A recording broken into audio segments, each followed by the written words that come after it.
This is the Let's Go Blues Minute brought to you by Puckdoku, the original hockey doku. Now here's your host, Jeff Ponder. Now Fowler, right on, rebound, they score, Buchnevich boots it in, 1-0 St. Louis. To Thomas, thought about one time in it, they score, Buchnevich again, what a tip, what a start. It's 3-1, Hellebuck lost it in front, they score, hat trick for Buchnevich, and the hats are flying. Pavel Buchnevich scored his first Stanley Cup playoff hat trick and had an assist. Cam Fowler had a goal and 4 assists, and Robert Thomas had 3 assists for the St. Louis Blues in a 7-2 rout of the Winnipeg Jets in Game 3 of the Western Conference first round. The Blues cut the Jets' lead to 2-1 with the boisterous win at Enterprise Center Thursday night. It didn't take long for the Blues to take control of the game as Buchnevich tallied his first goal just 48 seconds into the contest on a backdoor tap-in. About 2.5 minutes later, he made it 2-0 when he capitalized on a Blues power play after Jets defenseman Luke Schenn took his first of 4 penalties on the night. Buchnevich completed the hat trick at 5:24 of the third to make it 4-1 after Thomas intercepted the puck from Hellebuck behind the goal and Buchnevich curled a backhand into the open net. Thomas said, quote, "We had to step up. Their top players were contributing, and they were a big reason for us going down 2-0, and Bucci stepped up right away, came out flying, and made some great plays and got us off to a great start. So he deserves a lot of credit." Fowler, Jordan Kyrou, Alexei Toropchenko, and Colton Parayko also scored for the Blues, who outshot the Jets 28-18 in the contest. Goaltender Jordan Binnington made 16 saves for the Blues and earned his first win of the 2025 playoffs. His biggest save came at 9:31 of the second period when Cole Perfetti one-timed a shot that Binnington stretched across the crease and gloved. The officials reviewed the play but deemed there was no conclusive evidence to overturn the call on the ice, which was no goal, to keep the game at 3-0 at the time.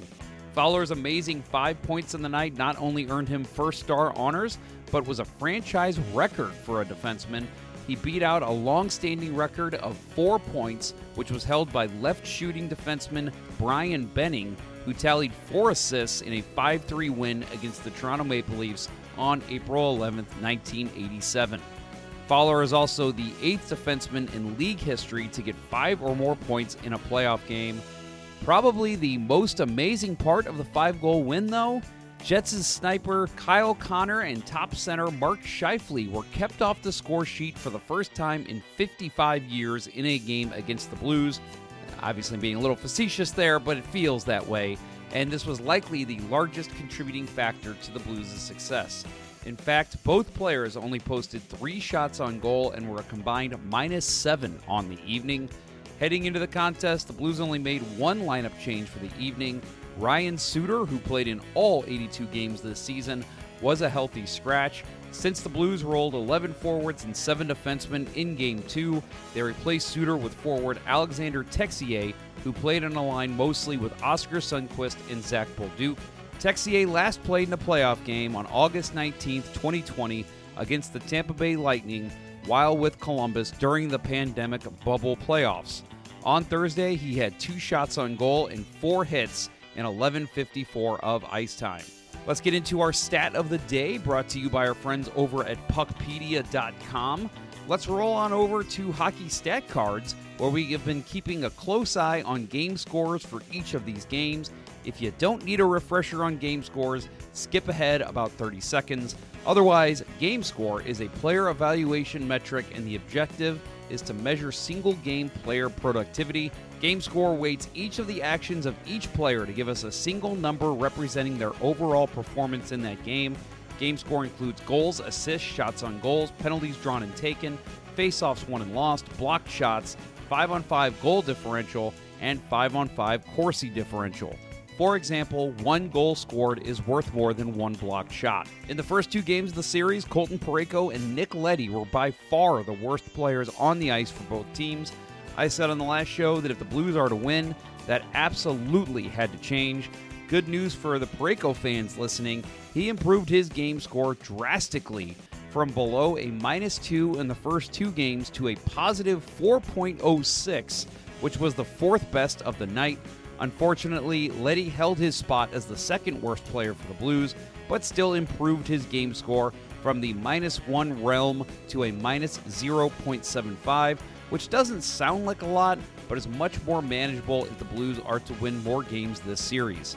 Cam Fowler and Pavel Buchnevich were far and away the best players of the night with game scores well above the positive 5 mark, but we don't need analytics to tell us how good their games were.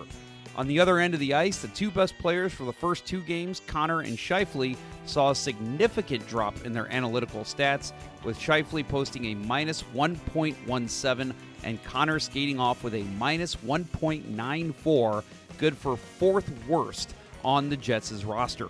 Next up, these 2 teams will face off again on Sunday at noon at Enterprise Center. Hopefully, the next time I talk to you, we're discussing a 2-2 series tie. Wait, Jeff, one more thing. All right, let's get into Puckdoku. Yesterday's winner in our matchup was Bill. He beat me by a score of 11-16.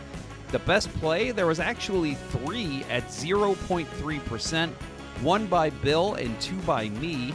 So let's focus on my play in the Chicago Blackhawks Tampa Bay Lightning square.